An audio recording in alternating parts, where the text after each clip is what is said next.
We are looking at how to pronounce this word and more confusing vocabulary. Stay tuned to the channel to learn more. So let's break down the pronunciation. Both British and American English are similar here.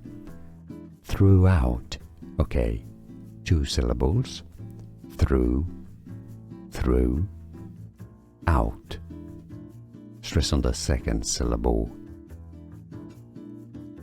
We are looking at how to pronounce this word and more confusing vocabulary. Stay tuned to the channel to learn more. So let's break down the pronunciation. Both British and American English are similar here.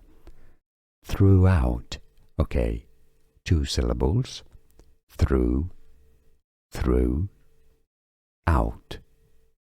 Stress on the second syllable. Here are more videos on how to pronounce more confusing words and names too many mispronounced. Like this video if you found it useful. I appreciate your support. I'll see you soon and thanks for watching.